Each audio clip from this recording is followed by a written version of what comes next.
Now live. Hi. Hi, and we're live from Montreal, Quebec, Canada. This is Bro Show number 21. I'm your host, Jeff Lawrence. So welcome everybody to the show.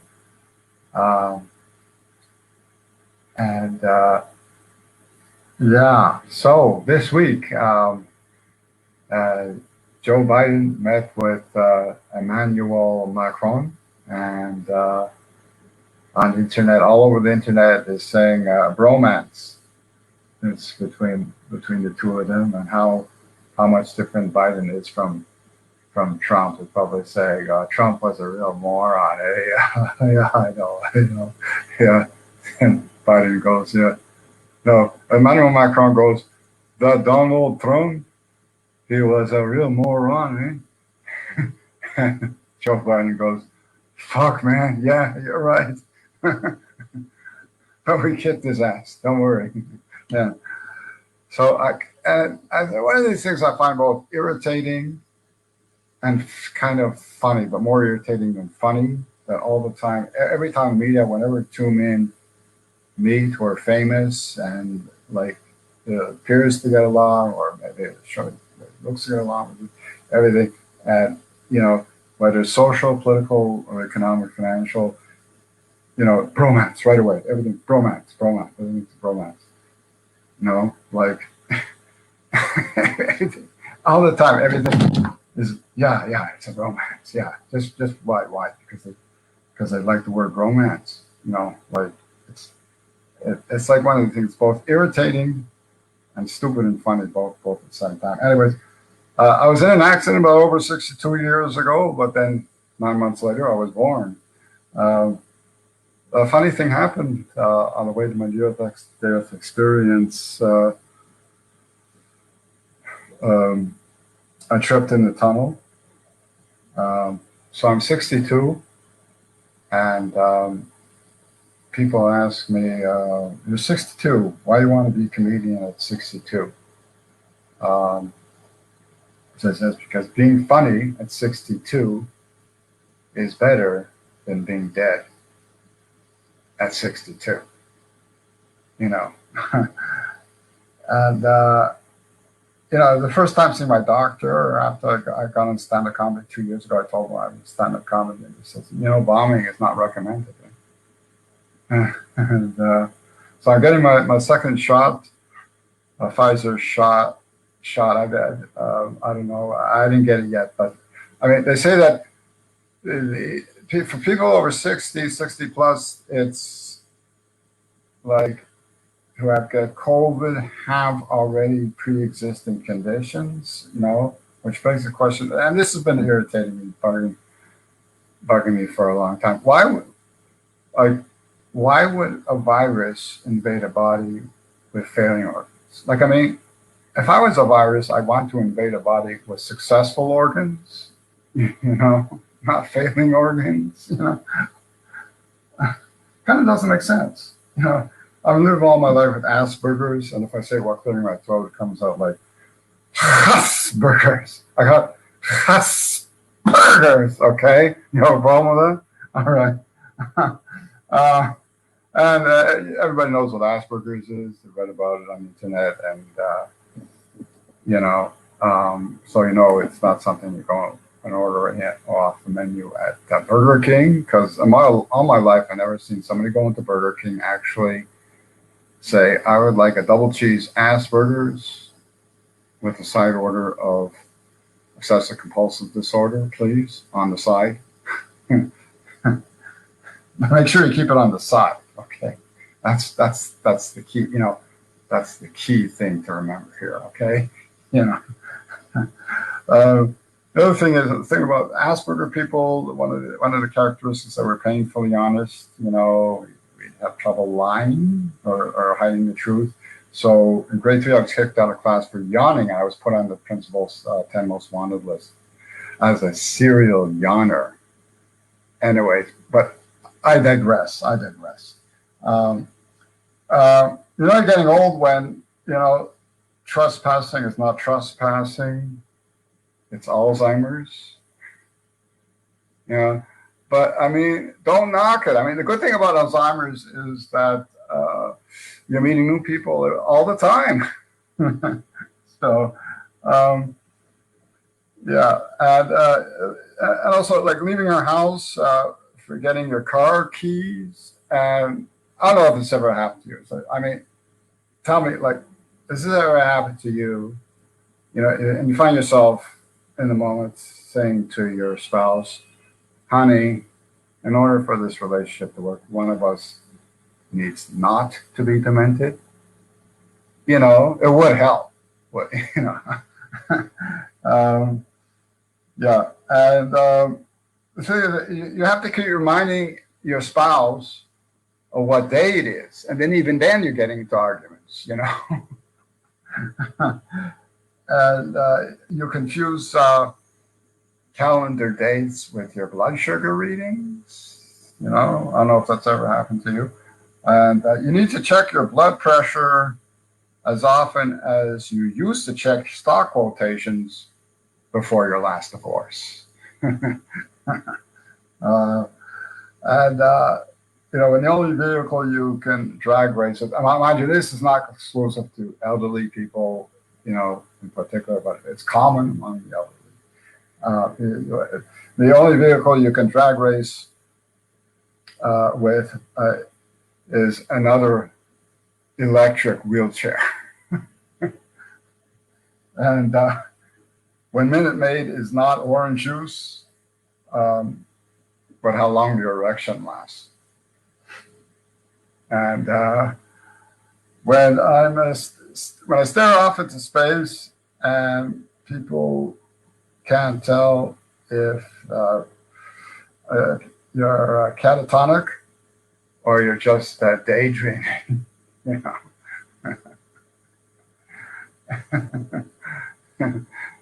Don't you find professionals very annoying and arrogant sometimes? Like I was once at a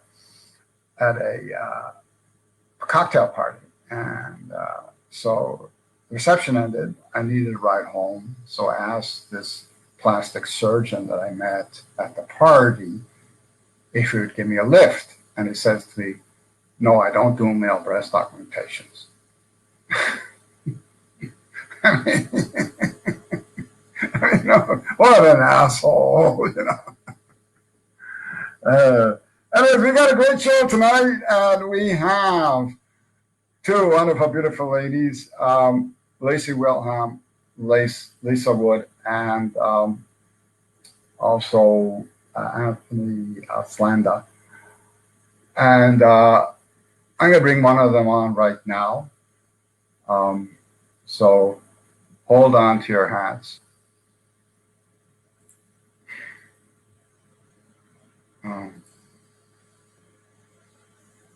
Lisa Divalicious. She's a singer and songwriter and comedian. And I believe she's from California, if I'm not mistaken. Yeah. Please, no, she's not. Anyway, please welcome Lisa Wood. Hello, everybody. Hey. My name is Lisa Wood. They also call me Lisa D. Lisa D. Delicious. I am from the great city of Terre Haute, Indiana. Yeah. Okay. And you know something I was thinking when I was listening to you talking? You know the good thing about Alzheimer's? You don't remember stuff, so you forget when you make mistakes, you know? You know, I was thinking, you know the good thing about Alzheimer's? You don't remember stuff when you make mistakes. Anyway, getting old, it is not for pussies. You got to be able to handle the punches. So, can I give you like 7 minutes?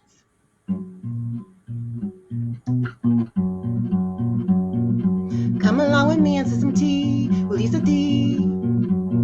Come along with me and sip some tea with Lisa D. You know there won't be tea in my cup. You already know what's up. Come along with me and sip some tea with Lisa D. Yeah, I'm dating right now. Let me tell you, I'm having some issues. because it's hard. It's hard to get good dick. The first guy that I was with, he just couldn't get an erection, and I couldn't figure out why, because, So I asked him, hey, so what do you do to get off? And he showed me. He rolled over on the mattress, and he got hard right away. And it was then that I realized my man was a mattress screwer. Well, let me tell you, when we would go to the mall, I would look at those mattresses in the mall with their skirts up and have to pull them all down. They were all such hussies. The next guy that I got with, this is how this happened. I was at the club, and everybody was like, Lisa, you should see this guy's cock. He's got the biggest cock I've ever seen. Everybody's like, yeah, dude got a big cock. I got happy. So I was like, okay. So he's like, Lisa, you want to go out with me? I was like, sure. He's like, you want me in my cock? I'm like, yeah, I do. Turns out he was a farmer, and his cock was his rooster named Reggie. It was a big cock. The problem with this farmer, he had something called BD. So he asked me to go down on him, and I went down on him, and time passed and passed and passed and passed, and to the point that I couldn't do it anymore. My lips got tired, and I was like, blah, blah, blah, blah, blah. I can't believe you no more to blah, blah, blah, blah, blah, blah. Yeah. Then it turned out he got him a fiance in the Philippines. So she was happy because she was getting away from the python, the typhoon, because she was coming up with her rich man, the farmer. But all of a sudden, she started receiving calls from women saying, don't marry him, he got the EBD. Yeah. So, yeah, unfortunately, he did not get with her because she's like, typhoon, okay. Python, okay. But the that must be bad. Yeah. You just did some tea with me, Lisa D. Thank you. Had fun. Okay.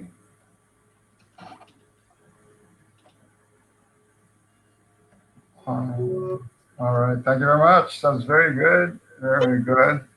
So showing that you're multi-talented, you could do a set and play guitar at the same time. I can, but you know what? I don't know how to play guitar. Well, you were strumming chords. That's easy. Strumming chords. You were strumming some. That's easy. Yeah. Just make it sound like it goes with it, and then you're all right. Yeah. Yeah. But as you can tell, most of my comedy is about penises and dicks and getting dick and not getting dick, and usually it's messed up dick that I do get. So that's usually my comedy. A lot of dick. Lisa D. Dick. Yeah. Lisa D. Lisa D's. Well, that does help Lisa that I got D. triple D's too. Triple D's? Yeah. Triple D's. Dude, triple D's. Triple D's? Yeah. Triple D's. So look, I caught you. I was watching stuff online, and I caught you one night, and I was at work. I'm a nurse. I'm not supposed to be online, but you guys were so funny. I am so glad I get a chance to be on here because you guys had me just. Darren, you had my friend Darren on here one day. Weinstein, something like that. Anyway, and I had to chip in, because you guys were just having too much fun without me. Yeah.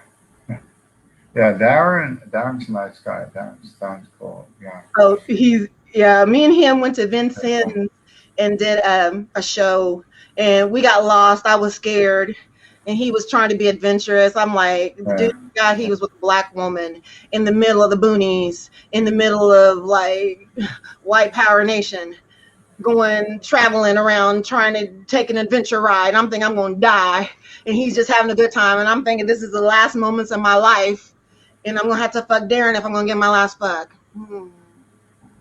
Okay. Okay, I forgot to mention, we're having later on, we're having a special featured guest, Asif Akbar, who is a film director, and he is a very fairly renowned international film director, and very he was referred to me actually by somebody on Facebook, and very lucky and honored to be able to have contacted him and be able to bring him on the show as a special guest, special treat. So that is going to be very, very interesting and fun. Oh, filmmakers are awesome. Yeah, filmmaker, film director. Yes. And yeah, so it'll be very, very interesting. So yeah. You're doing stand up in Terre Haute? I am doing stand-up in Terre Haute. Matter of fact, tomorrow I'm doing stand-up at the Verve. It's a club in Terre Haute. I'll be doing it there. I do stand-up at Tolly's. It's another bar and grill in Terre Haute. And I also have been doing some stand-up in Indy. So I've actually been quite busy. I'm doing podcasts tomorrow. Wow, so your dance card is full, girl. Yeah. Because you know what? People like to talk about these. They do. I'm here for it. I'm here to talk about these with them. In full, yeah. Yeah. Yeah. Yeah. Yeah, it's funny. Going to school, getting a D was bad. It's a bad grade, but then but then later, when you moved on, you know, you're going after those D's, you know. Going after those D's, but the good D's, not the bad D's, because there is some bad D out there. And you know, if you happen to date me and you're a bad D, you will be in my gig. You will be in my set, because you know, you shouldn't be out there just giving away bad D. That's all I got. You got to put out the good stuff.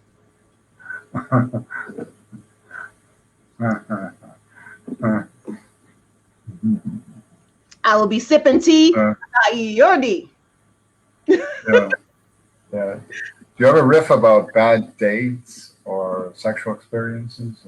Oh my gosh. Oh, bad dates. You know, I once knew this guy.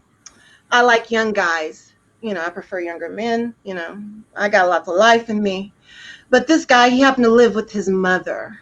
So one day we're doing it, you know, and he's like, who's your daddy? Who's your daddy? I'm like, you're my daddy. Then it was my turn and I got on top. And I was like, who's your mama? Who's your mama? And there was a knock at his door. It was his mother. He's like, I told you an hour ago. My name's Karen. Karen, I told you. Here, wait a minute. And there was a pause. And then the piece of paper came under the door. She's like, girl, here you go. I wrote it out for you. Karen, Karen. Karen. Yeah, it was slip paper. It said Karen. Yeah. With a last name like Wood, oh boy, you must have heard it all. Like, you know, like you want some wood, Lisa Wood? I hear lots of Lisa Wood gives me wood. Lisa Wood gives you wood, yeah. And Lisa Wood, if she could, I don't know where they get that from. I don't know where they get that. I don't know. But Lisa would you? Lisa probably would if it was worth my time and effort. But if it's not worth my time and effort, I ain't playing. I ain't going in, you know, I'm out. Yeah. Yeah. But you know, one of the things I find really hypocritical, and I can't stand it. It's irritating as hell. Like, men are like, a macho man is like a hero. He gets all the fame. You know, a guy gets all the women, and a guy in his 50s who gets women in their 20s and 30s, like, he's a god, he's a hero. A woman in her 50s who gets guys in their 20s and 30s, well, she's a cougar. So it's a negative connotation. It's derogatory. No, it's not. Girl, she's cougar. I'm all right. Cougar. Look. She's a cougar. She's a cougar. But I mean, when I was in, it's not the same. It's not the. I'm okay with cougar. I am okay with that. Because you know what? I'm on the hunt. I'm on the hunt. I'm looking for It's me a pejorative. nice, It's pejorative. It's pejorative connotation.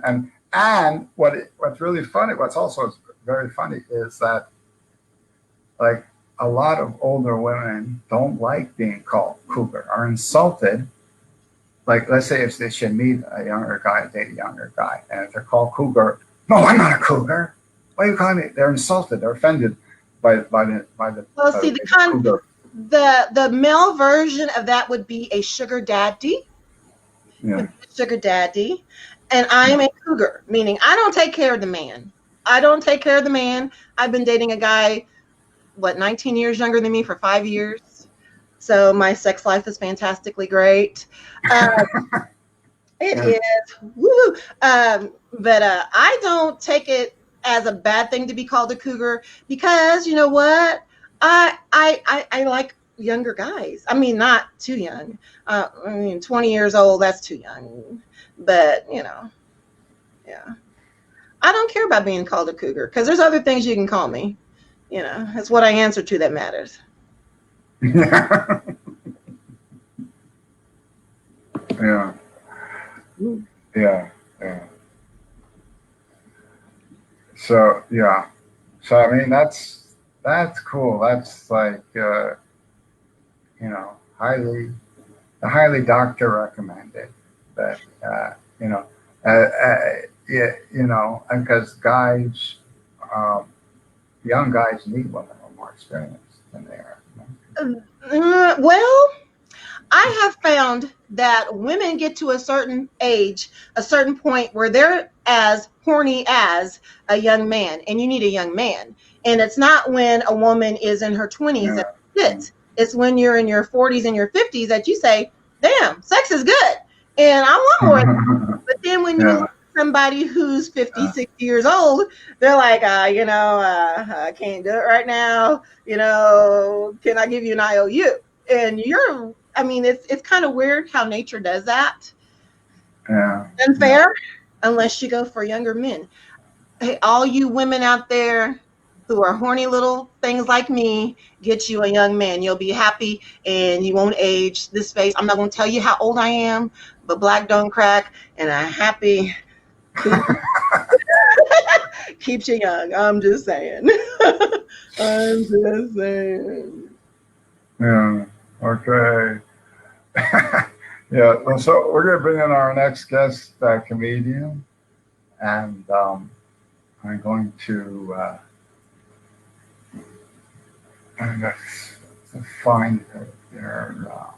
I had fun. Is she? Well, anyways, I'm going to bring her on. I don't really know that much about her. It's just that I know of her. We did a Zoom show a while back together, with a bunch of other comedians, and she was quite funny. So I asked her to come on the show. So please welcome Lacey Wilhelm. Hey. Yeah, I guess if you want to mess with Lisa, you better bring your D game. Yep. Yeah, you're gonna bring the A game now. At least you got to bring the D game. And I mean, COVID messed a lot of stuff up, even for single people, and especially with you being a nurse. I'm sure you didn't get a lot of opportunity to get out much. Well, you weren't supposed to. I mean, I live in Michigan, so we were locked down, and I learned how to do a bunch of stuff during COVID. I mean, I could have just sat there and been miserable, but no, I had to learn things like how to cut my own hair because none of the salons were open. And I went to my trusty YouTube, and they said if you wanted layers, you had to pull your hair up like a unicorn in front of you and cut it. But I called bullshit because they didn't say a damn thing about having to be sober when you do that. My hair was a hot mess. I don't know how many times my stylist used the word never and ever. It was unreal. And I actually talked to people too that when they were locked down, I mean, people still get lonely, and people got really lonely then. They did Zoom dates. How do you date somebody on Zoom?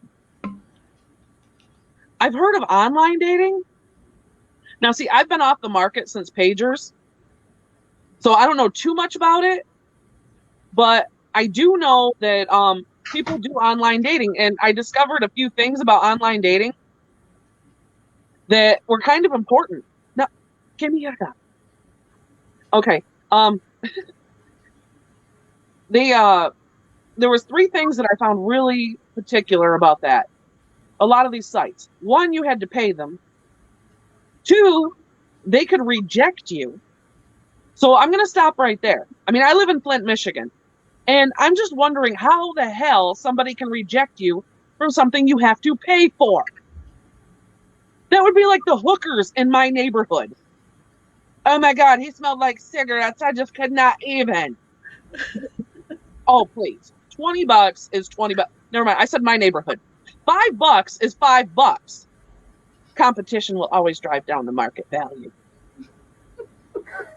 And it was really wild. So 1, you had to pay them. 2, they could reject you. And then they swore up and down above all else that they wanted you to be honest. No, they don't. Because they don't tell you they can reject you for being honest. Like, they ask you all these really weird questions. I was helping a friend fill out a profile. You know, I'm a good friend like that. And they asked this really stupid question like, oh, what is the most attractive feature on a man's face for you? Well, you're not supposed to answer with big ears and my coochie. Honest as that may be, that shit will still get you kicked off Christian Mingle. And they were harsh in their rejections, man. That came with a vial of holy water and a try not to. Damn. And that's why there's Craigslist, or there was, until there was hookers all over that too. They went all high tech on us. High tech hoes. And so, I mean, back in the day, Craigslist, that was just entertainment for me. And I can sum Craigslist up in one word. Their dating area, assholes. I mean, I don't mean the people are assholes. I don't know them. No, I mean people are posting actual pictures of their assholes. Now, call me old-fashioned, but when did the gate replace the smile? I'm just wondering, how would you recognize this person if you went out with them? Like, oh, can you stand up and turn around for me just so I can compare the pictures, their accuracy? Ah, hell. And that makes me so grateful I've been off the market. I'm like, oh, I'm too old for that shit. Now, you were talking about cougering. And I didn't realize that there's different levels of cougar. Like, you know, if you're under 40, you're a puma. If you're over 65, you're a saber-tooth. And I'm like, well, I guess that'd be a compliment in a way. I mean, if you still got all your natural teeth, maybe you're a snaggletooth. I don't know.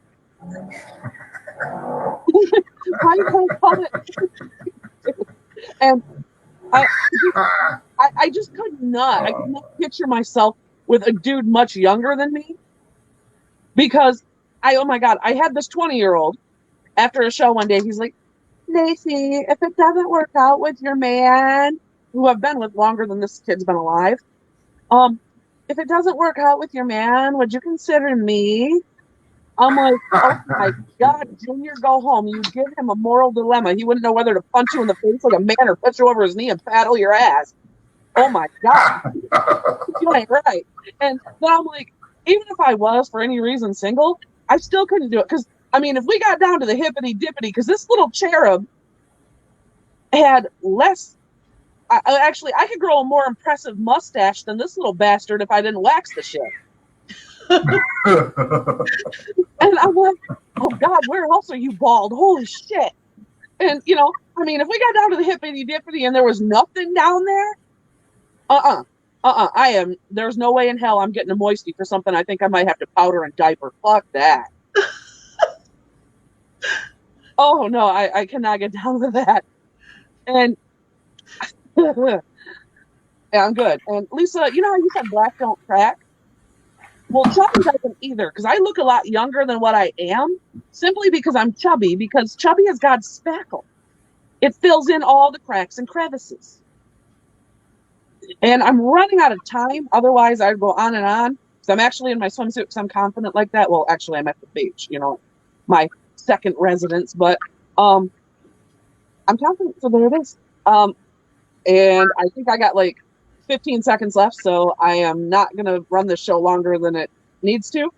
So thank you very much. Thank you. Thank you.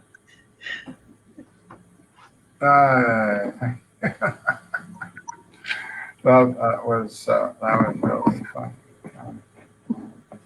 Yeah. How long have you been doing stand-up now? On and off. I started in 2010, but there were circumstances, for several years where I just could not get on stage. And, rather than let it get me down, I just started writing jokes about it. And some of that winds up in my material. Yeah. Yeah. It happens. Yeah.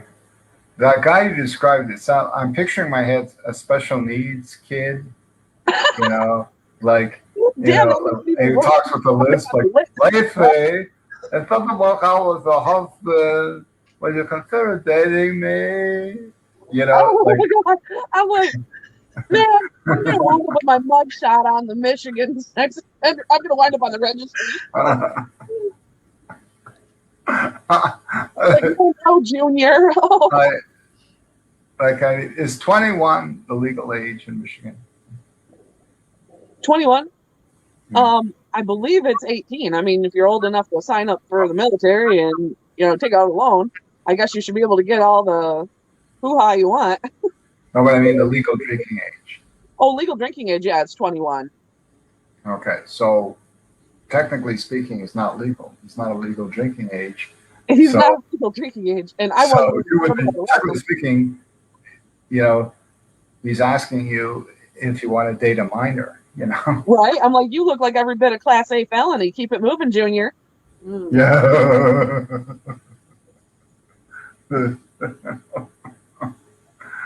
Oh my God. I have to ask him what his job was. Does he have a good job though? If he's got a good job, Well, you work with doctors, for Christ's sake, and here you are fooling around, Junior. So yeah. Well, doctors. But I feel you on that. I may not have morals, but I do have standards. So I don't know. If it was babes, maybe. But still, I'd be like, oh man, I probably got undigested gum in my colon older than you. Ooh. No. Once at a company Christmas party, I met this 18-year-old guy, but he was gay, and he had a thing for me, but he was too shy, like too shy to approach me to say, oh, I like you, or you want to go out sometime, or or call me sometime, but he was like a shy gay guy, but cute, but very, very cute. I was 40 at the time, and it was so I don't know. That was one of those things. Like, I wasn't sure if I should be flattered or homophobic. But flattered. If anybody wants to give you a piece of their when you're 40 years old and they're 18, you should be flattered as fuck. No, it's a joke. It's a joke. I was in a way flattered, in spite of the fact like it was the same gender. So I was like, I flirted with him and I would dance with him, and but mind you, I did have like one 18-year-old who was babysitter of a woman I was dating who was hot. He said she liked my body. I was hot, so I was like, because I was beefed up. 40, I was in great shape, but beefed up. So. And yeah.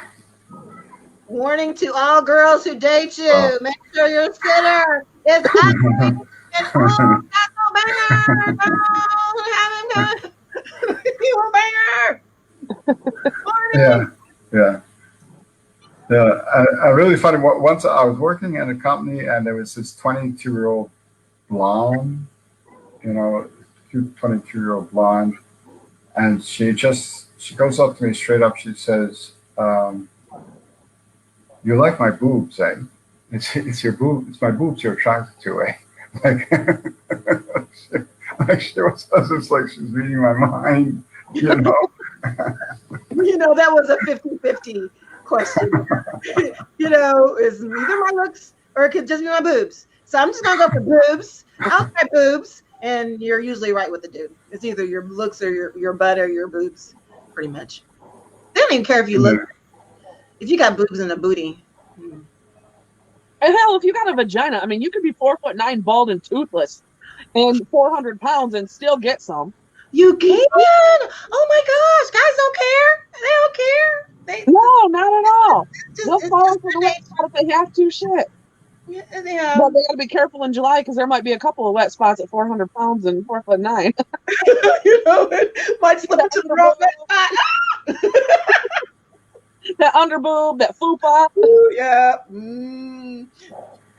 Let me tell you, sometimes the fupa can come in handy when you really don't want to do something, and the guy wants to do something and he's a little drunk. Fupa can come in handy. Lube it up. I mean, it's natural butter if you don't wash up real good, because I had to look at the Urban Dictionary for that. Yeah. Do you have any shows coming up in Flint? Yes, I do.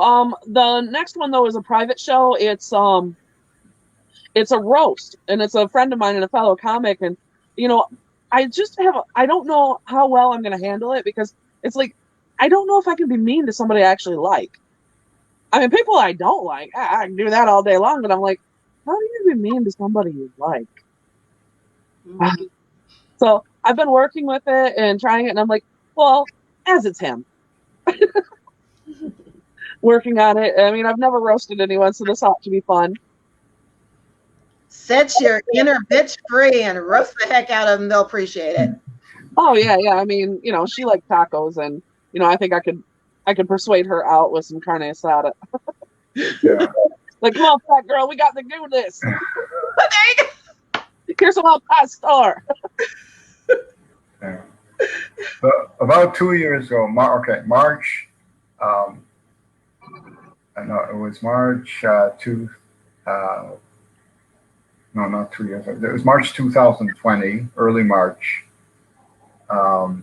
like just before all the lockdowns, and I went to a friend's birthday party. I said, "Well, I'm going to roast you," because like I had to get him back for him roasting me at my party, my 60th birthday. You know, which was the previous July. So, anyways, like, so take a video on your camera, and he makes me like split it up in two parts. Took one part, okay, we'll take a break, and then we'll do the next part after the video. But the video was no good. I couldn't use the video because he heckles me in his own roast. He's heckling me, the idiot. In his own roast, he's heckling me. How could I use it? How could I? It's embarrassing for me to put it on YouTube. I'm supposed to be roasting the guy, and he's interrupting me and heckling me and making stupid comments. Like, how is the matter with you? Yeah, and we spread up like the 2 and 3 minute segments. What is it? What kind of, you know, a guy can't even do a decent roast with him. The guy can't shut up for 1 minute, you know. Take this criticism, damn it. It would have been fun, because they have something out here called Roast Wars, where comedians go up against each other and they roast each other. And they were like, "Hey, Lisa, you want to do that?" I'm like, "No, because if you hurt my feelings, I'm going to cry like a little bitch, and I'm going to send all y'all glitter bombs in the mail." So I'm like, no, I'm not good to do a roast war with, because I got feelings and just saying. Yeah. Okay, so we're going to bring up our next guest comedian. Just right, he's been waiting in the studio. And here we go. Wait. Okay. All right. He's a veteran of the Michigan comedy scene. performed at Mark Ridley's Comedy Council, has recently been on the podcast Sunday Night Flights, and he's watched every episode of Sailor Moon in Japanese. Okay, so please welcome Mr. Anthony Slanda. Thank you. Thank you. Hi, Lacey. Haven't seen you in a while. I know. I've missed you.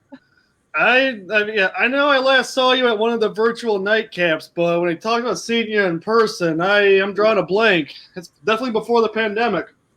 Yeah. Probably shortly before. Yeah, I perform in Flint a lot, so yeah, Lacey and I have known each other for years. Mm-hmm. Years. But for the rest of the people in the room who want to get to know me a little bit better, well, I'm from Sterling Heights, which is a suburb of Detroit. I'd like to tell you more about it, but there's not really much else to tell you. Sterling Heights is just a parking lot with a mayor. That's actually why I do stand-up comedy, because if I weren't here right now, all I'd have to do is just walk around the Lakeside Mall and try to guess what all the empty stores used to be. I'd just be like, walk by one store and I'd be like, oh yeah, that's Abercrombie and Fitch. I can still smell the perfume. But Sterling Heights is actually pretty well known nationwide. That's right. We're very well known because our mayor wasted $300,000 of taxpayer money to put up a giant gold ring by the freeway.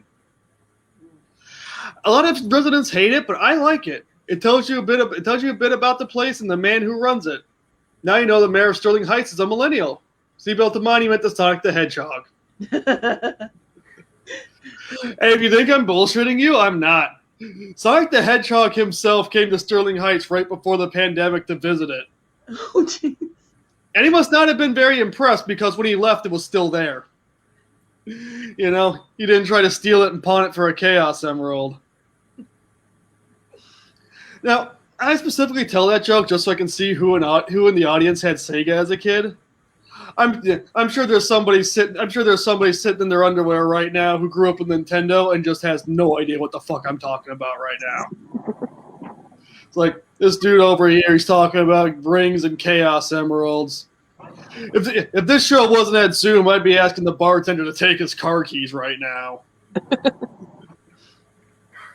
But man, I gotta tell you, my generation, the millennial generation, I'm just happy that we're now being recognized for something other than putting chain restaurants out of business. Recently, I remember a couple years back, I read an article in the USA Today talking about how the restaurant chain Hooters is really struggling and losing money. And the article states that the reason for that is because, quoting directly, millennials don't like breasts.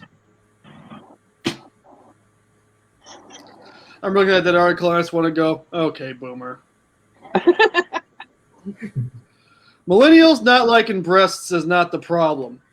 Millennials are the generation that have maxed out credit cards trying to pay girls on OnlyFans to take their tops off. Well, that ain't the problem. The problem is that millennials have figured out that since we have microwaves and Pornhub, going to Hooters is a waste of money. It's like at least Red Lobster, aka Seafood Applebee's, has their cheddar biscuits. What the fuck does Hooters got? Hooters has got warm beer, 2 TVs that don't work, and a floor that your feet stick to.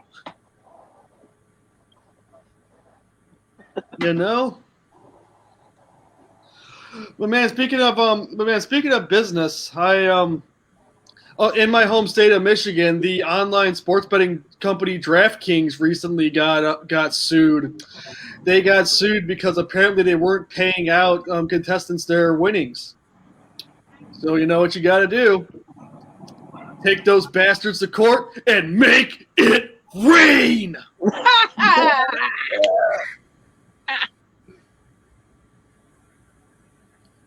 But also another thing I was talking about, for some reason all my segues are just me saying, oh, by the way, you know that thing I said? I recently mentioned OnlyFans. I heard somebody talking about how they think President Biden should start an OnlyFans. They said that. Now, let me just state for the record. I'd rather shove a cactus up my ass than sign up for Joe Biden's OnlyFans. And if you'd like to see more exclusive content like that, the link for my OnlyFans is in the chat box.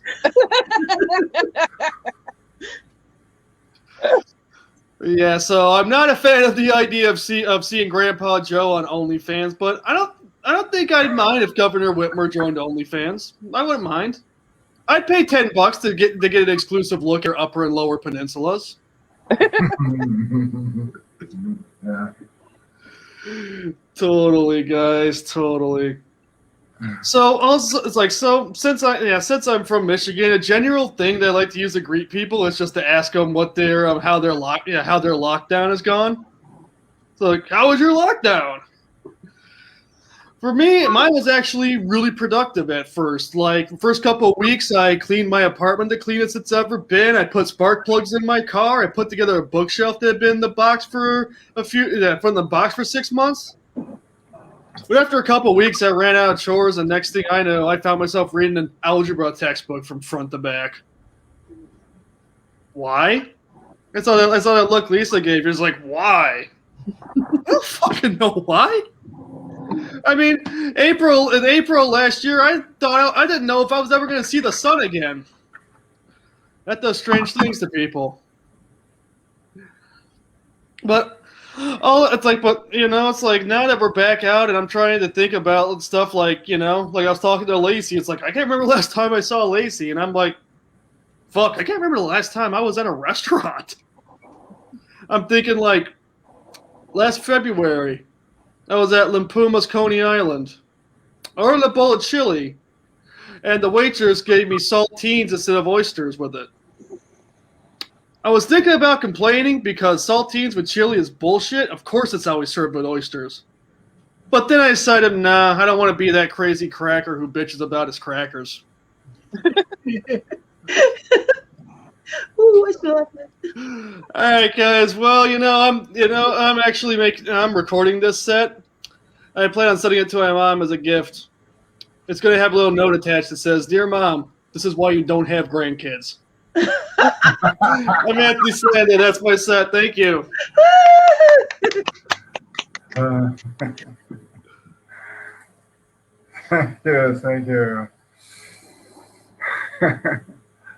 Great stuff. Thank you. So you're in Sterling Heights? I lived in Sterling Heights for about a decade. I live in Auburn. Yeah, I live in Auburn Hills now. Michigan. Yep. Mm-hmm. I'm still in the Detroit metro area. It just seems like I'm kind of going all over the place. I grew up actually in the city of Detroit. Then, like, first 10 years after graduating high school, I moved to Sterling Heights, and then I moved to Auburn Hills during the pandemic. Get a better apartment. Yeah.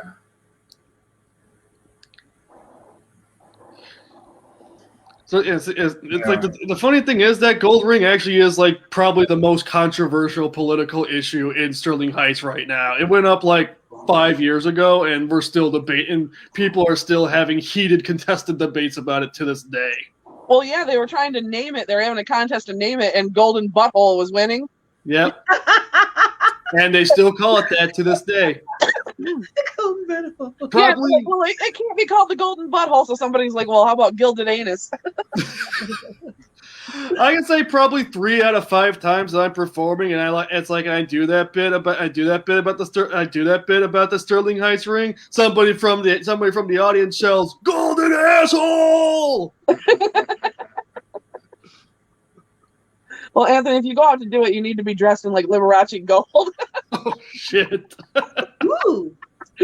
Put like just 5 or 6 gold chains, layer them on top of one another, and be like, yeah, genuine Sterling Heights gold right out of Mayor Taylor's office. Got an exchange for an under the table campaign contribution. Well, how far under the table there, Anthony? Way under the table, evidently. Just far enough under the table that the campaign regulators don't know where it came from. Just funnel it through a couple super PACs there, and then before you know it, it's just a confusing, tangled web of sources that they just give up and go, well, fuck it. So it was swallowed down and put away? Yeah, you could say that. So what about this practice in your butt? That kind of caught my attention. Cactus in your butt. What's the address for that site? And how much? Man, you're putting me on the spot here. It's like you're trying to get me to do it live. You're saying you'll do that live on the show, like right now? Wow, this isn't Jackass. Although, Anthony, if you're game, this could be entertaining. Well, I don't know. It might make you more prickly than normal. I'll be like, oh no, what's happened to Anthony? He's suddenly prickly. That damn thing. My business. Hey, I just made $3,500. I just made $3,500 last weekend. How much money you make at your job, Lacey? Right. Take your ass down. Well, I'll be like, at least I don't have to waddle. I mean, shit. It's like you're seeing the shit that some of these OnlyFans girls are posting on the internet. It's like they're posting a picture of their $100,000 Mercedes-Benz S-Class, and then on the back window there's a stencil paid for by my OnlyFans. I mean, they're fucking. If you can play your cards, well, now you play your cards right. They're raking it in on that side. There's a stripper shortage, like in New Orleans and Atlanta area, and they're like, well, where do all the strippers go? They went to OnlyFans because they don't have to pay the bar and they can keep their money and work from the house. They're getting paid. It's the way to go. OnlyFans. Yeah. Do it from home. Work from home. Yeah, everyone's working from home, even the strippers. Basically OnlyFans. OnlyFans is how the sex workers work from home during the pandemic. And if I was that hard up, I mean, if I put a pole in my house, I just see me bending the damn thing. Watch Sparkle's fat ass bend the pole. Somebody would pay to see that, though. Somebody would pay to see you fall off the pole. Oh, yeah. Well, no, I'd still hang there like a side of beef because, that's a long way down, and I'll be in my little hoe heel like, shit. I like the way you talked about millennials, Anthony. But I heard weren't you one of the ones responsible for like that GameStop thing, the whole. You're talking about the GameStop short squeeze? It's like, that was us. We did it. In fact, I personally am sitting on a few shares of GME right now on my E-Trade account. I'm riding it to the moon, baby. Yeah, well, Reddit was the one that caught it, and they're like, oh, yeah. Yeah, more specifically, like a regular poster on Reddit who was actually a professional investor, and he used his username u/deep-fucking-value, posted on Reddit about how he bought. Well, it's like the thing was that deep fucking value had been a regular poster on that board for years, and he bought $50,000 worth of GameStop back in 2019 when it was $2 a share. And he'd been regularly posting. It's like every quarter, it's like, here's where my GameStop holdings are, and everybody's like, dude, you're the dumbest. It's like, dude, you're the dumbest investor alive. You're throwing your money away in GameStop. Is GameStop even going to still be in business for a year? And then in early 2021, after he'd been posting there for years about how his holdings in GameStop, he posted how he thinks there's going to be a massive short squeeze on GameStop because he found that while he's monitoring the stock because he owns so much of it, he's like, hey, there's 120% short on GameStop right now. So more than 100% of GameStop's shares are shorted right now. So in a few days, so as soon as the hedge funds have to cover their positions, there's going to be a massive squeeze on the stock because they've shorted more stock than there's actually out there. And so sure enough, a whole bunch of everybody on that Reddit board just gobbled up as much GME as they could. And so on Friday, I think January 2020 something, for a few minutes, the price of GameStop stock just skyrocketed to $600 for 5 or 6 minutes because of the massive squeeze before it started coming down again as the hedge funds covered their positions. It was wild. I actually owned a few shares when it happened, and I was like, just as soon as it was shooting at my opponent, I'm just smashing my keyboard. Sell. You know, because I mean, this was like a boom, boom, like it was like that. You know, it's like so it was like shit, sell. Just hoping that E-Trade filled my order before it takes back the $20. It was awesome. See, you don't need an OnlyFans. Exactly. Well, I see you're not against it, though. No. If I can make money, I'll do it. Shoot. I'll make some money. Well, Pornhub will pay you too after so many hits. OnlyFans. There must be a lot of feminists who are really. There must be a lot of feminists who are really pissed off about this, like OnlyFans thing. Some of them got Why? Because they say like men are pigs. They says if men weren't such pigs, you wouldn't be making so much money. They may be pigs, but you're providing the slop, so. Well, it's like, well, unfortunately we are. So what? So you might as well just take us for all we're worth. It's like even the score a little bit. And you think it's only men looking at that stuff? It is not only men. No, women are just more. We don't talk about it as much. Exactly. We're like, shh. Women only talk about OnlyFans when it's about, hey, it's like, hey, guess what, bitches? I made 45 G's on OnlyFans last spring. Read and weep. And you know, I bet they did make a fortune during the shutdown. Heck yeah, because nobody can get out there and get with the women's at the clubs and stuff. So they have to get their jolly somehow. Exactly. All these lonely single men are holed up in their house, and there's nowhere they can go to be around. There's nowhere they can go to be around women, even for shit like strip clubs and stuff. Right. So off the OnlyFans they go. Exactly. Oh, if I tip this girl $20, she'll talk to me via DMs. 400-pound Susan? Yeah. Mm-hmm. Well, speaking of stocks, Okay, I should buy stock in Procter and Gamble. You know how much hand lotion was going out? Oh shit! That was the COVID. That's the pandemic shortage nobody talked about. Yeah.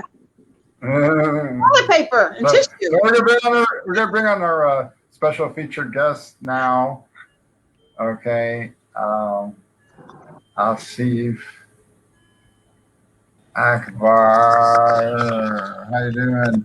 Hello, guys. He's a producer and director who was born in Khulna, Bangladesh, and raised in Cleveland, Ohio, since the age of 2 years old.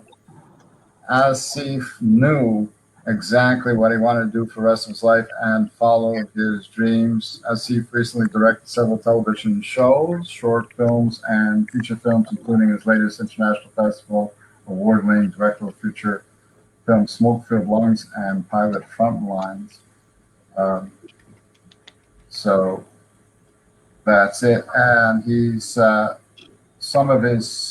you've won an award. I think one of your films was actually won an award, I believe. Yes, I mean, I've had several over the years, win awards at different festivals.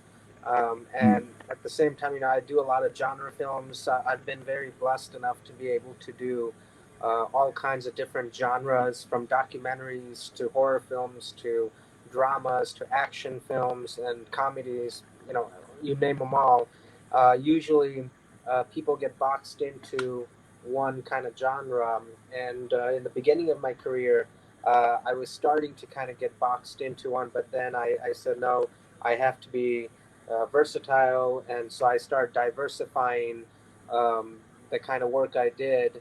And I've been fortunate enough to be able to start my career at a very early age, during my preteens years, to be able to work professionally in the film and television industry. And, I grew into it, and now I've been doing it for almost 18 years. And I've been lucky enough to be able to get my feet wet into all the genres. So that's what I love about it. It's never boring and never a dull moment.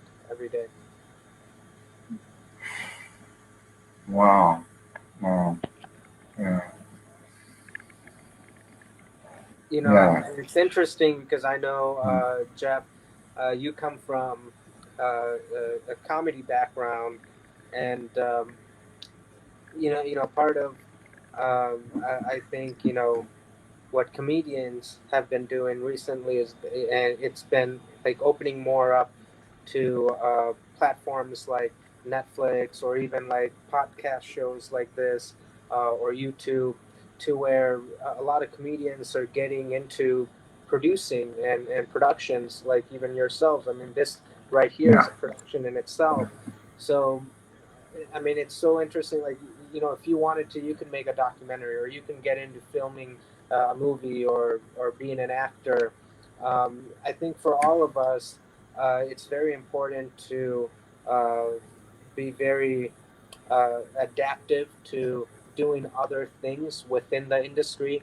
And that's what I started doing when I was younger. I thought I was going to be an actor. I got into the industry as an actor, and as a child actor. I did a lot of things. And as I grew into it, around when I was 13, 14, I started thinking, well, I want to tell my stories too. I don't want to just be an actor and be the pawn. So I started getting into directing. But it's not that easy to just start directing. So you have to also write your own material and be a writer, and then you have to start producing. I never thought I'd be a producer, but I had to start producing my own content to be able to get that opportunity to start directing and show that I could direct. And so it kind of snowballed into it. And the more and more I look at everyone else nowadays, it seems like you have to diversify. It wasn't just me coming up. There was a time, you know 15, 20, 30 years ago in the business where you could just focus on one craft. If you're an actor, you focus on acting. Comedians focus on comedy. Singers and singing. Producers, whatever. But now you have to diversify in order to be able to keep up, with the times. Right. Right. Yeah. Yeah. So is there anything you're working on right now?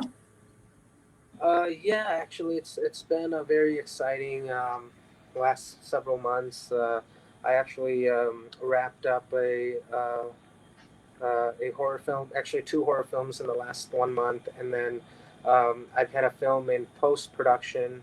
It was an action film called The Commando, which is coming out, I believe, this fall in domestic U.S. In theaters and streaming and all that. And that starred Mickey Rourke and Michael Jai White, Cowboy Cerrone, Jeff Fahey. Had a great cast, and it's a film I'm excited about. And I also have another big action film called MR9 that's coming up in a couple months. We'll be getting into production with that, and we have a very exciting cast on board, which I can't really disclose at the moment, but that's Yeah. going to be one of my most exciting projects coming up. Okay. Well, we'll be looking forward to seeing that. When is that slated to be released? That's supposed to be going into production in the end of, I believe, August. So it'll be probably next year by the time it comes out. And that film, MR9, is actually based on a international novel series from Bangladesh. It's kind of like an Asian James Bond franchise that's based on a long-running book series since 1964. They've been publishing, they've published over, as a few hundred, I believe, like almost 500 books in the series, and so this will be based on the first book in that series, and it's pretty cool project. It's highly action packed, and it's basically an Asian James Bond, and so I'm very excited for it. It's a great opportunity. Oh, wow. Okay. Shout out to Howard. Thanks for tuning in. And yes, hey guys, great show. Ladies and gentlemen, keep up the good work, Dr. Howard. And thank you for joining in right on time, right at the right moment to meet our special guest. And yeah, The way this came about was organic. I was Phil Herman, a friend of Steve, contacted me on Facebook, reached out to me on Facebook, and mentioned you and recommended you Oh, to cool. as Thank you a for guest having on the me on. show. Yeah. Ooh. Yeah. How do you know Phil? Yeah, when I Phil and I are associated in a lot of projects. Some of the horror films we've done in the past together, and we have some more projects coming up. And he's a Oh, close personal friend as well. So we're yeah. good colleagues and friends. Well, I just want to put a little Okay. word in. I'm a singer, songwriter, actress, by the way, and I might be doing a little documentary called COVID Test in the Rear. And, you never know. It's going to be a little comedy thing, about COVID and how it affected everybody and the healthcare, because I was essential in the time when everybody was like hiding. And I was thinking about doing like a little, twist on what was going on then.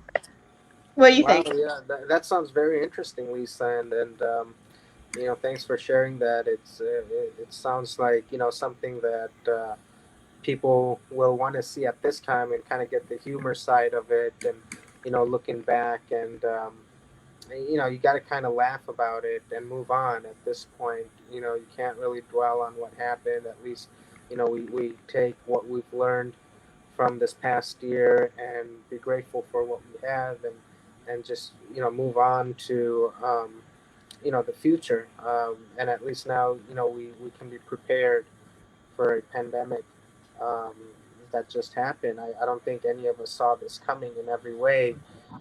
So it's good and refreshing to be out. Like today I was out, and it seemed uh, closer to normal, today than it's ever has in the last 1 year.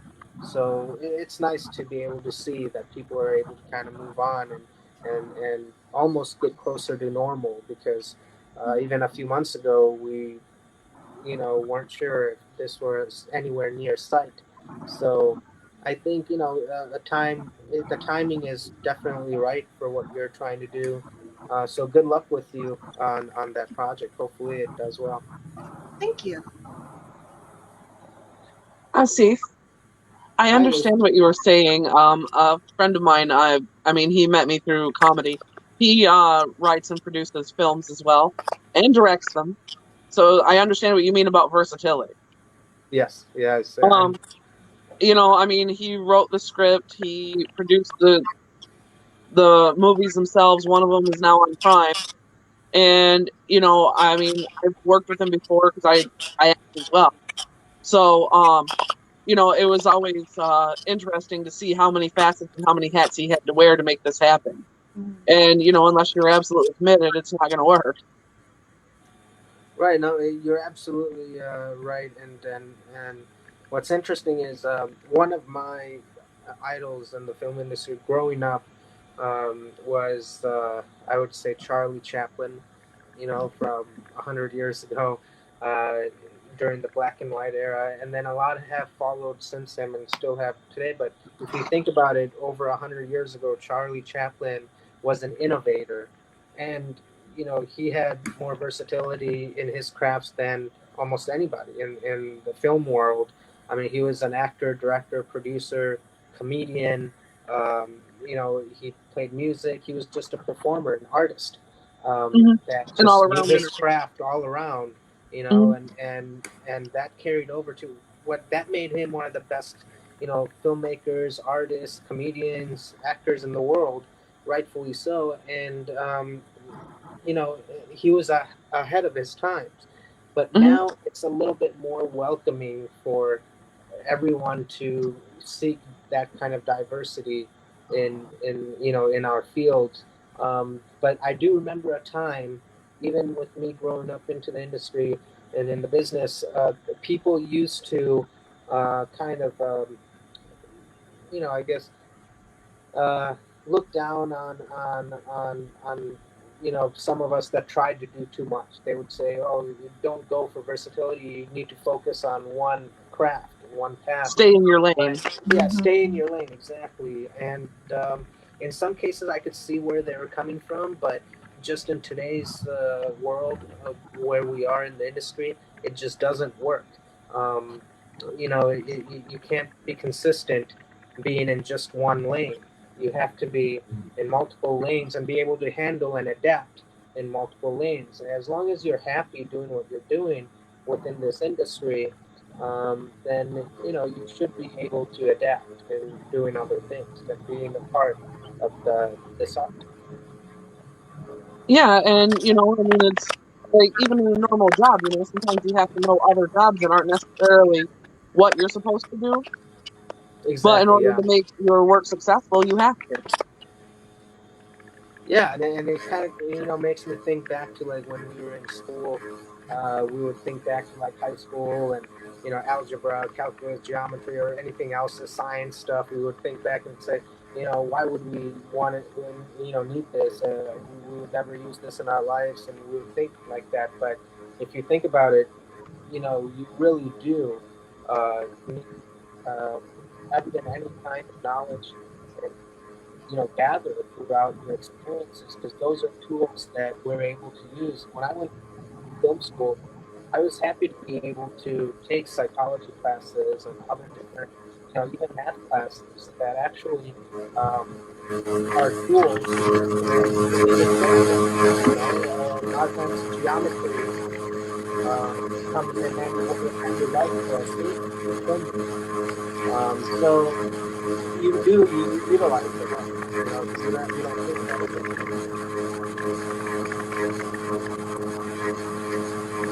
don't think about it. Yeah, but I see I get that too, and it's like, especially if you're planning a production, you're going to use algebra like crazy, you know, because you have to determine how much you're going to mark this stuff up, or where you're going to spend the money for what you're doing, and how much it's going to bring you in profit as a result. And there's also another thing, you know, actors themselves, if they're taking on a role and they're supposed to be somebody, like if they're supposed to model a famous mathematician, they might study math to understand it a little bit better, to know what they're talking about, or at least sound like it when they're doing the film. Or like for the Suicide Squad, Viola Davis actually studied sociopaths, because her character, for as much as she was agency and totally committed to the agency, she was an absolute sociopath. Whatever it took to get the job done, and by whatever means.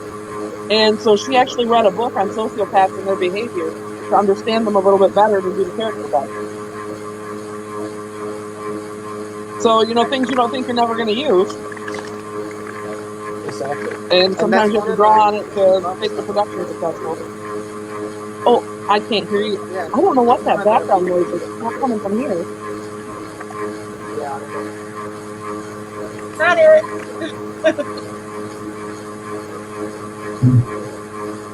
Yeah, because there's some kind of background noise.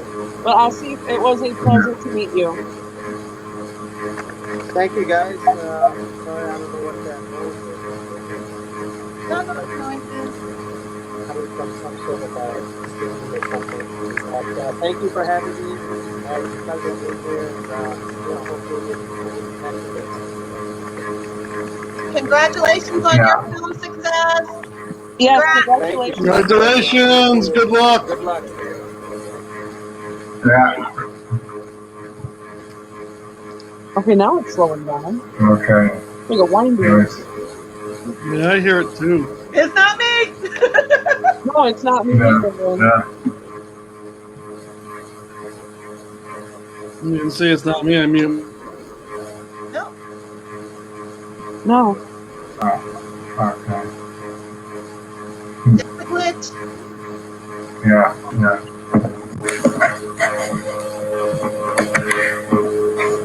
Yeah.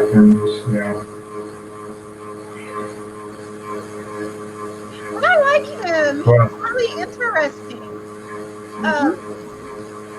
And he looks like he's young too. To have that much, you know, experience and knowledge. That's impressive. He started when he was very young. Yeah. You know, he started out when he was a teenager. So.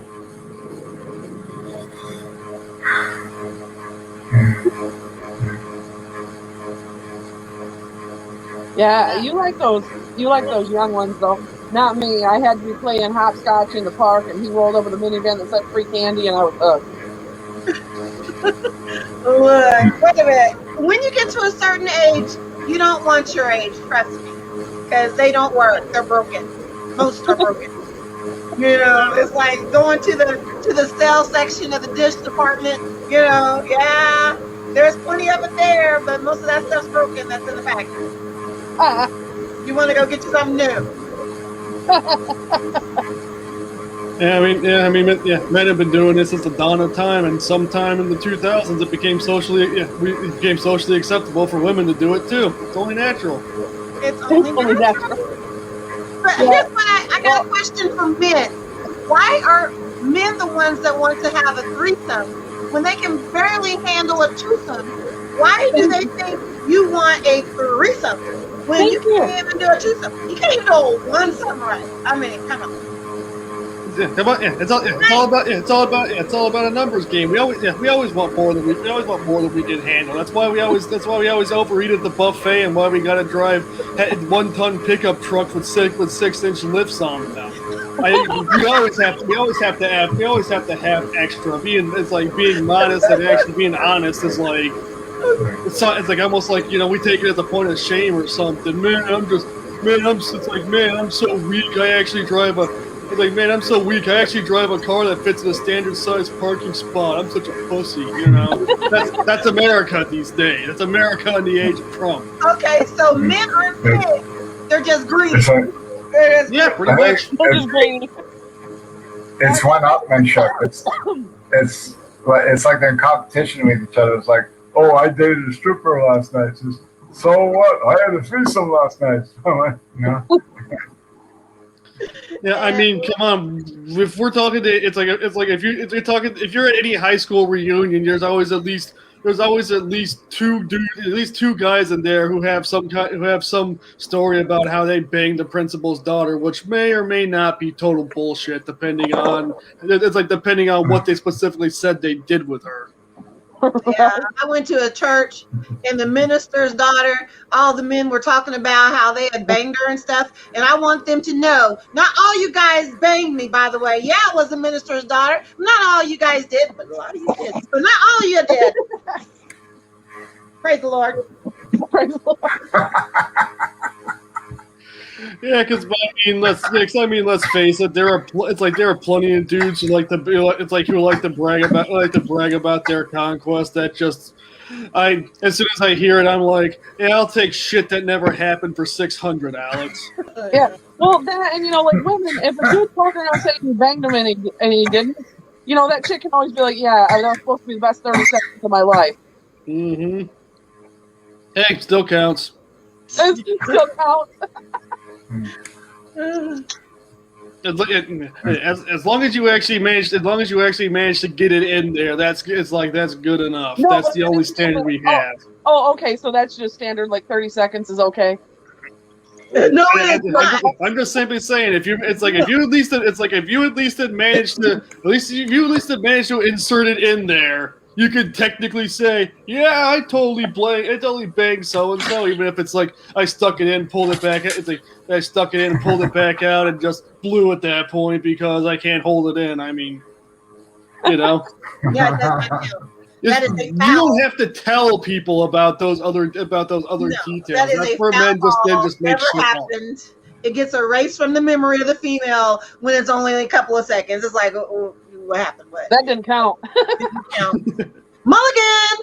Mulligan on that. I mean, shit, man. I'm a firm believer in the fact that women can have conquest too. Totally.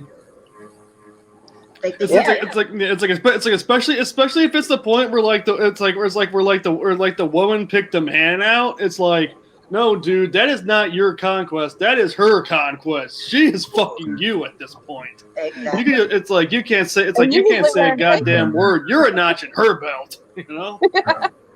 Exactly. And it makes more sense for the woman to be out there. Because look, guys are done. You know, they're done. One's done for hours. Women, we can just keep on going, and we're like the ever ready. What's that? That battery, that bunny keep going. Energizer bunny. Energizer. I mean, I know exactly what that's like. I had a. It's like I was with a girl once who was exactly like that. Not to get too graphic, but basically she was able just to take her wand and just leave it there just over and over and over and over for like a half hour continuously. It's like just only a half hour laid out on the couch, totally throwing a fit with her battery powered wand, but she like never stopped. It just that was the point where I'm like, you know, it's like I'm counting her orgasms on my fingers, and I ran out of fingers. I'm like, you're getting tired already, you know? It's like, you know, click orgasm. A true champ does not use batteries. They have plug-in or rechargeable. So she was just, no, she wasn't ready for the, She wasn't ready. It's like me. I'm sitting here, and I'm sitting here. I'm sitting here thinking, this is awesome. So basically, I just gotta grab this. It's like, so I'm just all I gotta do is just hold this plastic wand firmly down here with one hand while I change channels with the remote on the other hand, or the other hand. Or you did this little homework. It's like, man, you don't have to be there. You can dismiss yourself at any time. No. Because she already dismissed you the minute she turned that on. Exactly. But the reason I felt the need to bring her up though is that she specifically bragged about the exact same thing. She's like, oh, it's like, oh yeah, I can just keep going indefinitely. I can just keep making myself come over and over and over and over again, and I'll never stop. I can just keep doing it. I'm like, for real, I want to put that to the test. You were there just to be an audience. Pretty much. I mean, I ain't lying. You were audience participation. She knew she was yeah, true. I did eventually get to the point where I'm just like, so what? It's like I'm just like, so why am I here? Sounds like you got. Sounds like pretty much you can probably just take over and handle it yourself. But if you want, it's like you're the one who wants me to, but you're asking me to hold it in place. So I'll keep holding it in place for you. So what were you like this? I imagine this whole body was shaking if she had a power phone. Yeah. That wasn't the channel I wanted. It's like yeah. She starts having a fit and starts like kicking her legs around. She's like, fuck, watch it. You almost knocked my drink out of my hand. Oh yeah, she wanted the audience. You were audience participation. Yeah, I mean, God forbid you could get to I was once at work. There was this one woman at work who slapped me on the ass. But before, she had the courtesy to ask if I had a girlfriend. Do you have a girlfriend? No. Okay, good. Whack. Oh, thank you. I needed that. Like how many? If a guy did that to a woman, like how many women? If a guy slapped her on the ass with like, oh, be flattered, like, oh, thank you, or I didn't know you cared, As a nurse, my resident slapped me on the ass. So then actually, like I bragged about it actually with my friends. And actually, when I got together with my friends, I bragged about it with my friends. Oh, I got ass slapped this week, by small women, I had another girl I work with slap me on the ass in the elevator, and she just looked at me. She's like, "Oh my god, I just lost my damn mind. What the hell?" What the hell? I mean, shit, dude. It's like pretty much if a woman taps us on the shoulder, we're telling all our friends about it. There you go. She tapped my shoulder.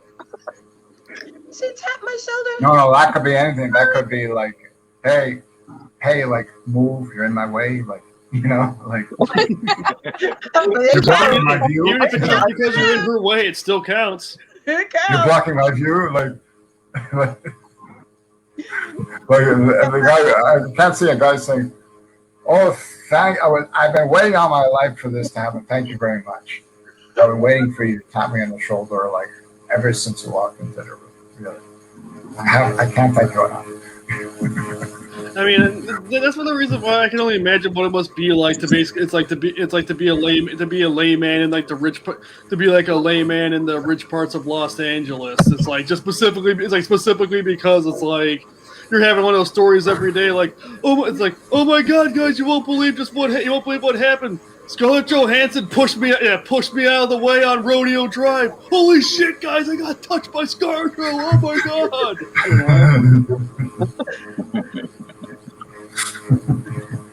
Because, like I said, just laying a hand on a dude. Like, when a woman lays her hand on a man, to the man, that's pretty much the same as sex. So We it's got like, the goddess touch.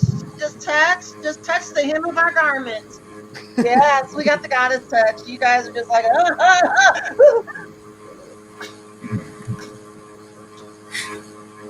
Men. did like the stuff I was talking about give an audience member any ideas they whip their magic wand out? Is that what we're hearing? I have more than one magic wand, by the way, but we don't need a magic wand. We got the female body and the female hormones. Well, sometimes it don't even take female hormones, because some of you guys get confused with them transgenders who kind of get you guys sometimes, by the way, but you just don't want to talk about it. Yeah. So is that why every time I go on Pornhub, like I see a whole bunch of videos listed as quote unquote traps? Is that what that's about? Could be. Do some research, Anthony. Let us know. All right, well, let's see. Well, I'm at my computer right now. I'm just going to open a new tab and just go. That's the beauty of being on Zoom. I can just look it up right now and I can tell you. You're going to get all types of new friends.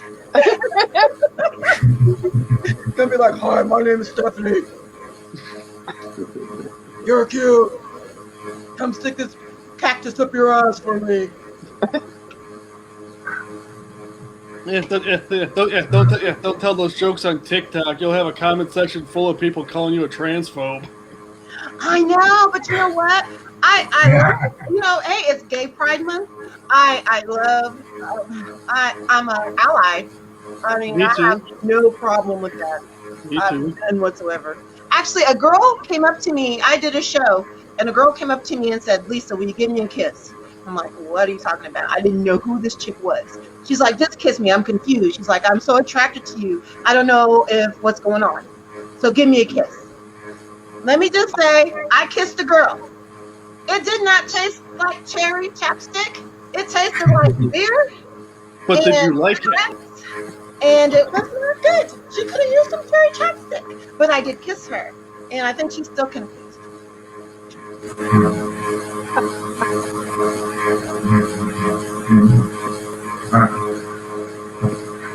I was, A bit more hair on my upper lip of anybody I kiss. yeah. You know, tried it once, see what happened. Nothing really. Nothing. Except I got a little bump that came up a couple of months later. I don't know. Might be something up with that. Yeah, I mean, I'm an ally. I mean, a lot of my friends and family happen to be gay, and that's fine with me. Yeah. I mean, you know, I was a chubby, broke-out kid.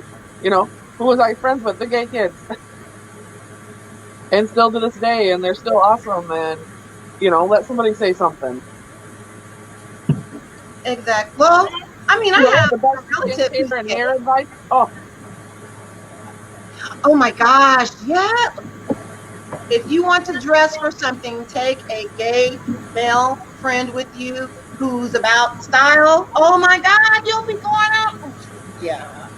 Gay guys I mean, And that was the whole premise of Queer Eye for the Straight Guy right there that you're describing. because it's so obvious. It's so obvious. But I did have a gay friend that we went out somewhere, and there was a guy that I liked, and he just looked at him, and I'm like, cool. Next day, he was with the guy that I liked. Explain that. Explain it.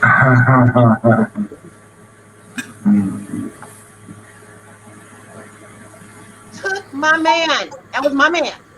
Well, I guess it was his man. Oh man, I was just talking to a friend the other day about how it's like now that we're people my age are starting to turn 30. We kind of are starting to become old and a little bit removed from some of the younger kids. Like, for example, I'm sure that most people of Gen Z probably have no memory at all of Queer Eye for the Straight Guy. So.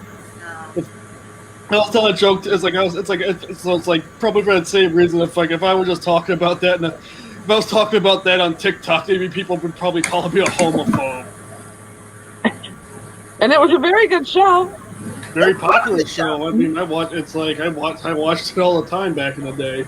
I learned a lot. You can't tell by how I dress, but I learned a lot. It's not quite, but I learned a lot. The thing I always liked best about Queer Eye for the Straight Guy is that they would go and do they just totally revamp everything. This guy this dude's life, totally hook him up, new wardrobe, new furniture, everything, and yet the guy would still manage to fuck the date up somehow.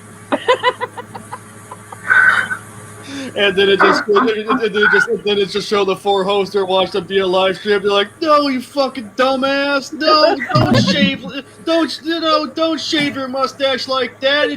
Were you listening at all when we were going through this? Jesus Christ!" And what is up with that hair? It needs more product. What that hair? No, you put shampoo first, then conditioner. Come on, we've been over this 12 times. Still can't get it right. Did he forget everything? I think they need a guy help show with women to help them not be so greedy. What are we going to call it? Greed is ugly? But you're not. I think it'd be like women guiding men through dating, like don't be such a jerk, pay the bill, don't treat her, don't open the door for her, that kind of deal. Yeah, and that kid from OnlyFans is never gonna fuck you. I mean the thing is though, we have decades worth. We have decades worth of cultural artifacts describing to men how ugly greed is, and yet we still haven't fucking learned. No. I mean, just 8 years. I mean, it's just 8 years after Enron collapsed. Wall Street did the exact same shit, and the housing crisis happened. We didn't learn shit from Enron. Nope. History repeats itself. And here I go showing how much of showing how old I am. I actually am old enough to know what Enron was. Dude, I have legit mentioned that to other millennials, and they have no idea what I'm talking about. It's like I'm like, yeah, the thing about man, this is the kind of shit that they were doing at Enron. Like, what's Enron? I'm like, you were alive in 2001 and had a TV, and you have no idea what Enron is? Yeah. In 2001, I couldn't turn on the nightly news without seeing that fucking crooked E logo in my face because some new shit went down with Enron. Question. Bitcoin. Yeah. Who has Bitcoin money? Anybody have Bitcoin into Bitcoin? I missed the boat on that one. That's why I'm YOLOing all my savings into GME because I missed out on Bitcoin. I do not want to have anything. It's not real though. You can't put it in your hand. You can't hold it. Only thing you can do is exchange it via the internet. I mean, it's not really real. I don't know if I want to deal with Bitcoin. And if the computer you got your Bitcoin stored on fucks up, it's gone forever. Gone. That's like if anybody friends me and their description in their profile says anything about Bitcoin, delete. delete. I don't need that. I don't need that. No. So what you're saying is you're not one of the people who shorted Dogecoin during Elon Musk's SNL monologue, then? No, I am good. Give me money I can stuff in my bra. I'm good. Right? I'm good. So in that case, you're sounding more like OnlyFans material then. Yeah. You're right. I am. I have not realized my abilities here. You know, I could be a I could be a millionaire in a couple. Unlock your potential. Level up. Unlock my potential. Like he said, I need to have several different things that I can do, and I think I need to do that. You're diversifying. Diversifying, yes. I can put fancy names on this stuff. It would be hard though, because men are greedy. So it would be hard. But you know what? I have had men say, "Hey, Lisa, give me a picture of your, boobs." And what I'll do is I'll go to like an adult site and like copy a picture of somebody else's junk and send them that. And they think they got mine, but they haven't got mine. And this one guy, I could not convince him it was not me. He still thinks it was me, but it wasn't me. That was some chick named Tootsie. Probably, it wasn't me. Yeah, I've never had somebody ask me for boobs because I'd probably tell my husband about it and be like, "Here, send him mine." No, don't even think about it. Oh, I get it all the time, and I get these D pics all the time too, and I don't even ask for them. It's like But I'm a nurse, so what I do is I magnify them and I look for bumps and redness and It's like, oh, you need to go doctor. You need to go doctor, sir. I have been fortunate enough now. Send them mammograms. Send them mammograms. Oh, mammogram smash! You know what? I gotta get a mammogram on Monday. I'm not looking forward to that. That's gonna suck. Oh my god! Anyway. Yeah, because then just smashes the boot. Now, what if they did for men? Check them out. Have a machine that smashes their wieners in their balls and pulls it back and turns it this way, turns it that way. There would be demonstrations everywhere, and men would not do it. But women, we've been doing this smash twist thing for decades. There has to be a better way. Oh yeah. I mean, off and on, they have had people coming forward. It's like coming out and saying that men should get mammograms too, because men can also get breast cancer. Like they'll talk about it 1 year, you won't hear about it again for like 5 more years, and then someone coming out again like, men can get it can happen to men too. You should get checked as well. Then nobody does it. It gets forgotten about again. Because men said, "Fuck no, I ain't doing that shit. You ain't smashing my boobie up in that thing." Yeah, pretty much. I don't know if it's so much the we don't have boobies to smash, but we still refuse to do it. Well, I do feel bad for the men who actually do have it, because they've said this, it's like, I have to walk around in a pink gown because that's what they have when they're doing these tests on me, and it's like, this isn't bad enough, and so I do feel for them that way. Yeah. Well, regular dudes just going in for a mammogram on the regular, you try to put them in pink gowns, it's just gonna be done. But some dudes look good in pink, though. They can rock pink, though. Oh, yeah.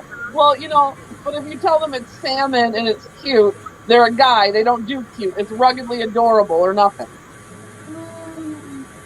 You look so sexy in that pink, sir. Now let me smack your booty in this machine. You look hot and pink. Now present them boobies.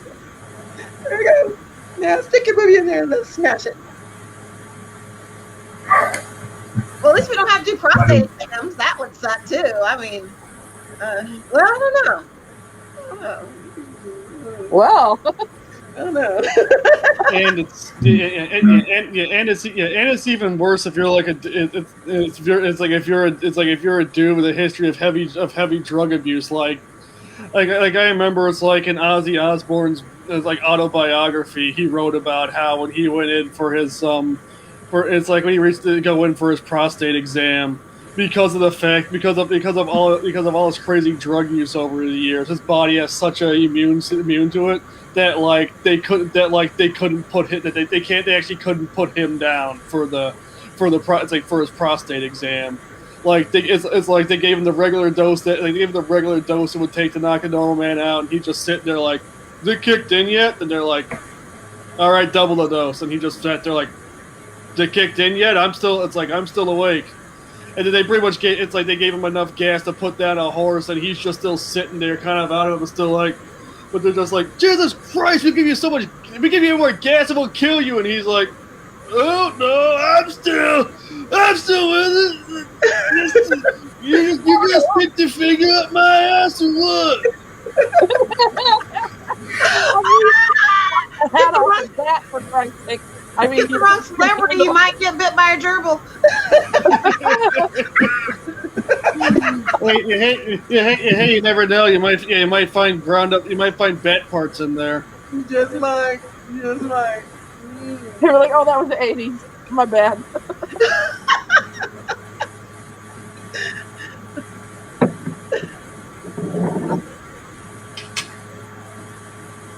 Okay. All right. So I think we'll wrap it up right here. Thank you, everybody, for coming on. It was a great show. Thank you for having me. Have fun. We were so naughty. But I had fun. Yeah. I'm naughty? Okay. Yeah.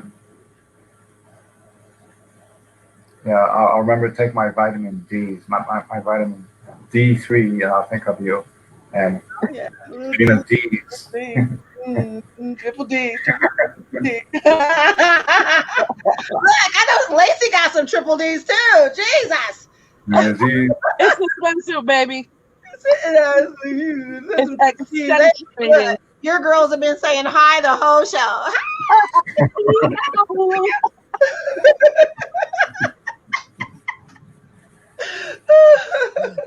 I mean that's industrial strength shit she's wearing. She probably bought it at Granger's. Well, I'm keeping these titties holstered. You know, I had a bee fly into my swimsuit earlier. I'm like, shit.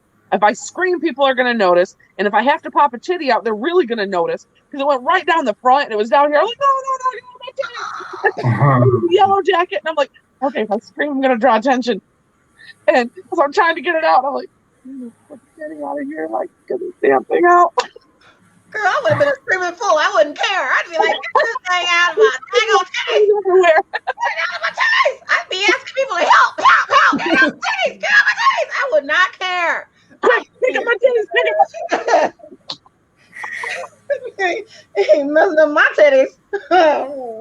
With a yellow jacket stinks. Okay.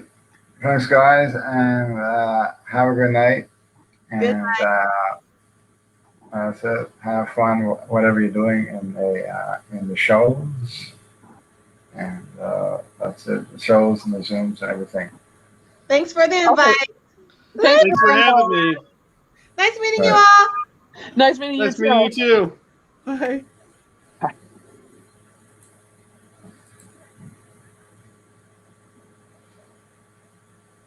Okay, and that was it. Bro Show number 21, and we had a very great special featured guest next week. Tune in next week. We're going to have another film director, award-winning film director, Data Shoot, and that's it. So it's been a great show. So this is Jeff Lawrence signing off. Wishing you all good night and saying stay safe, stay cool, and stay beautiful. Good night.